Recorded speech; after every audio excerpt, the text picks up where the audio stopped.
हो गए हैं। ओके, पता नहीं क्यों नाराज हो गए। हिमांग जानी हमारे साथ हैं। हिमांग जानी बाजार के बहुत पुराने खिलाड़ी हैं और हमारे रेगुलर कंट्रीब्यूटर हैं। हिमांग, सबसे पहले ये समझाने में मदद करिए, ऐसी फ्रेश चिंताएं कौन सी आ गई हैं जिसके तले दबाव में बाजार घटता चला जा रहा है? फ्रेश चिंताएं क्या है? ऐसा क्या है जो हमें नहीं मालूम है, जो बाजार को पता है? गुड आफ्टरनून जय, thank you so much for having me. Basically हमारे बाजार ने पिछले एक साल में बहुत ही अच्छा आउट परफॉर्मेंस दिया था और अभी जिस तरह के हालात है उसमें लोगों को जो डर लग रहा है उसमें एक तो ये है कि आपके वैल्यूएशंस थोड़े से हायर साइड पे है और जो क्वार्टरली नंबर्स की सीजन अभी जैसे शुरू होगी तो वहां पे जिस तरह के एडिशनल ट्रिगर्स देखने को मिल रहे हैं, जैसे कि आईटी सेक्टर में आप देख रहे हो कि अमेजोन का आया था कि थोड़ा सा ले ऑफ वगैरह करेंगे और वहां पे जिस तरह के जॉब के डेटा वगैरह आए तो लगता है कि ये जो इकोनॉमी है यूएस में या बाकी जगह पे उसमें थोड़ा सा और नेगेटिव ट्रेंड देखने को मिल सकता है। तो उसमें थोड़ा सा सेल ऑफ हमें ज्यादा इंटेंसिफाइड देखने को मिल सकता है। जैसे कि 8-10 दिन में हमने देखा कि काफी अग्रेसिव सेलिंग हुई है।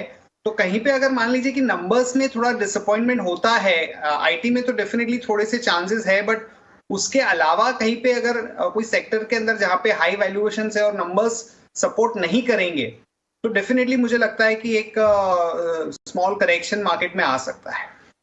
Good afternoon Himang. तो स्मॉल करेक्शन यहाँ से और फर्दर दिखना चाहिए। जिस तरह से आप बता रहे हैं कि बड़े टेक्निकल सपोर्ट लेवल्स अगर नहीं बचते तो हिमांग ऐसे में क्योंकि 2022 अगर आप निफ्टी को कंपेयर करें दूसरी मार्केट से तो हमने फिर भी इतनी बुरी परफॉर्मेंस नहीं दिखाई थी।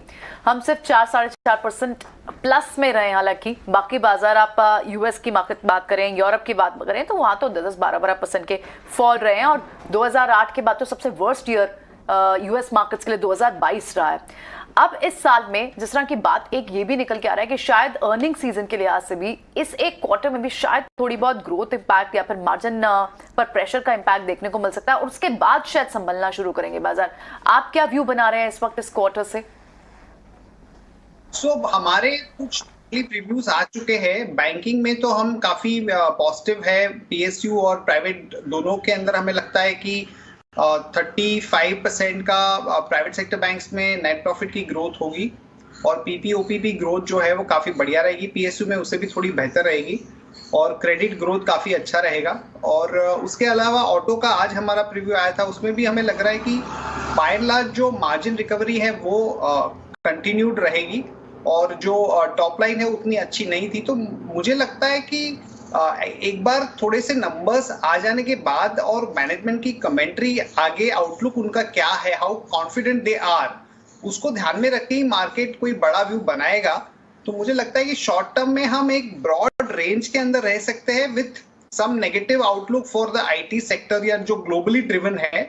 बाकी जो हमारे बैंक्स, सीमेंट, कंज्यूमर, ये सब में मुझे लगता है कि थोड़ा सा रेंज बाउंड मूव रहेगा। वैसा आउटलुक लेके हम लोग चल रहे हैं। Absolutely Himang, good afternoon. इस हफ्ते की शुरुआत नए साल से हुई है और कह सकते हैं कि नए साल की शुरुआत ग्लोबल मार्केट्स के लिए तो अच्छी नहीं हुई। ग्लोबल मार्केट्स में सेंटिमेंट्स जो है पहले दिन से ही हम बेरिश देख रहे हैं। हालांकि भारतीय बाजार ने पहले 2 दिन संभलने की काफ़ी कोशिश की लेकिन शुक्रवार तक आते आते हम भी बुरी तरह टूट रहे हैं। तो ये जो गिरावट के आसार नजर आ रही है, इतनी गिरावट आ रही है, क्या अब कैपिटल प्रोटेक्शन का समय आ चुका है? क्या कंजर्वेटिव बनने का समय आ चुका है? और अगर हाँ तो फिर इस कंजर्वेटिव अप्रोच में कौन से स्पेसेस हैं, कौन से सेक्टर्स हैं जिन पर खास नजर रखनी चाहिए और अपॉर्चुनिटी, एक मौका मिलने पर वहां निवेश का नजरिया बनाना चाहिए? डेफिनेटली मुझे लगता है कि जो एक्टिव इन्वेस्टर्स है या जो ट्रेडिंग करते हैं उनके लिए तो डेफिनेटली ये जो शॉर्ट टर्म वॉलेटिलिटी है उसमें अगर थोड़ा और स्पाइक होता है तो एक रिस्क मैनेजमेंट को देखते ही काम करना चाहिए। और काफी एक्टिविटी हो रही है, जैसे कि आप ऑप्शन मार्केट में देख रहे हैं कि जो इंडेक्स के ऑप्शन है उसमें काफी वॉल्यूम भी है और उसको यूज करके करना चाहिए। उसके अलावा अगर आप प्योर इन्वेस्टर है तो मैं समझता हूं कि सेक्टर वाइज ऐसा कोई स्पेसिफिक मुझे नहीं लगता कि जहां पे बहुत ज्यादा कंसर्न हो। हालांकि आईटी में जहां पे अंडर परफॉर्मेंस देखा है, शायद थोड़ा सा कुछ स्टॉक्स के अंदर और 5, 8, 10% का आप कट देख सकते हैं। बट उसको छोड़ के हमें नहीं लगता कि कोई बहुत बड़ा ऐसा कोई नेगेटिव कोई क्वार्टरली नंबर पर्सपेक्टिव से सरप्राइज हम लोग देख रहे हैं।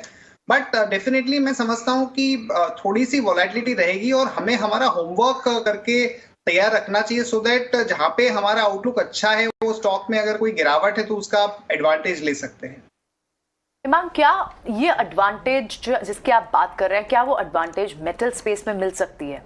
आप अगर जेफरीज की इस रिपोर्ट को देखें तो उन्होंने क्लियरली कहा कि चाइना की रीओपनिंग वो एक बड़ा की ट्रिगर है। आज भी हम सुबह एक एक्सपर्ट से बात कर रहे थे, दिग्गज एक्सपर्ट है, उन्होंने भी कहा कि उन्हें अप्रैल के बाद से कमोडिटीज का प्ले पसंद आता है। मेटल्स पर आपका इस साल क्या व्यू रहेगा? पिछले साल बड़ा एक सेल ऑफ जरूर 2020-21 मेटल के लिए जरूर रहे, लेकिन अब बेस मेटल्स के लिए ये साल कैसा रह सकता है?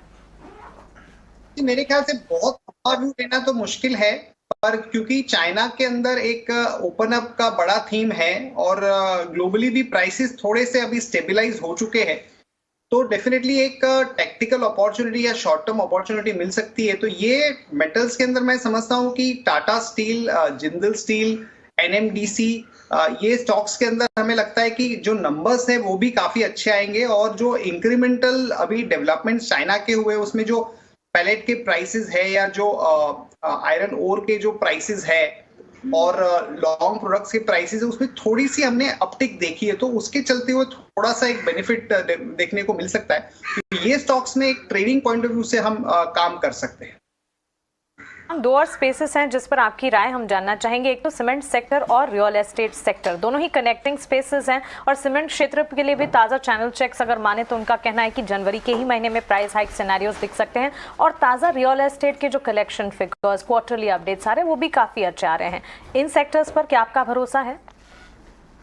बिल्कुल भरोसा है। सेगमेंट के अंदर हमने थोड़ा सा जो पेटकोक के प्राइसेस में थोड़ा सा करेक्शन देखा था पिछले 3-4 महीने में और काफी रीजन्स के अंदर प्राइस हाइक की बात है। गवर्नमेंट अग्रेसिवली जो ऑर्डर्स है वो दे रही है, तो इंफ्रा का जो स्पेंड है वो कंटिन्यूड है। रियल एस्टेट के अंदर भी बाय एंड लार्ज जो ट्रैक्शन है वो अच्छा है। तो ये सारे जो ट्रेंड्स है वो पॉजिटिव है फॉर सीमेंट और अल्ट्राटेक और दालमिया भारत, ये दो स्टॉक्स है जहां पे हमारा व्यू काफी पॉजिटिव है apart from JK Lakshmi cement.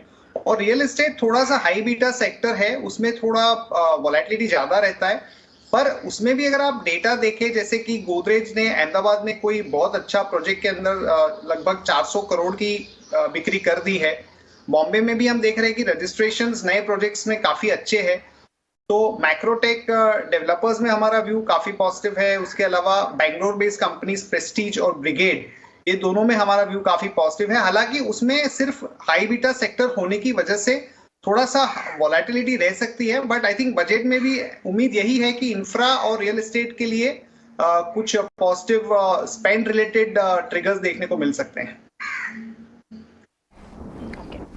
Alright हिमांक, बिल्कुल यहाँ पर आप जिन स्पेसेस की बात कर रहे हैं कि इन स्पेसेस में आपको एक व्यू दिखता है कि यहाँ पर ज़रूर नज़र रखनी चाहिए, लेकिन इस पूरे साल में मिड कैप और स्मॉल कैप स्पेसेस वो कैसा परफॉर्म कर सकते हैं? क्योंकि हमने देखा कि पिछले साल लार्ज कैप्स चले जब रिकवरी मोड में आया बाजार second half of the year में, लेकिन मिड कैप और स्मॉल कैप लास्ट ईयर में ज़रूर थोड़ी बहुत परफॉर्म करे, लेकिन अब भी उनमें स्कोप बहुत है। क्या इस साल मिड कैप और स्मॉल कैप में भी जिन आप स्पेसेस की बात कर रहे हैं उनमें सेलेक्टिवली मिड कैप और स्मॉल कैप से पिक्स उठानी चाहिए?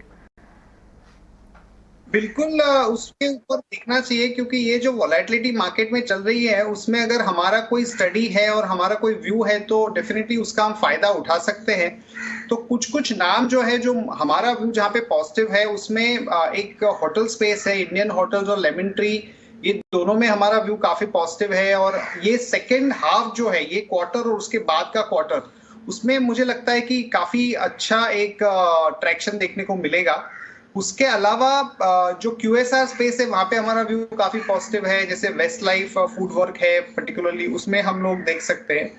तो ये सारे जो स्पेस है वहां पे हमारा व्यू पॉजिटिव है।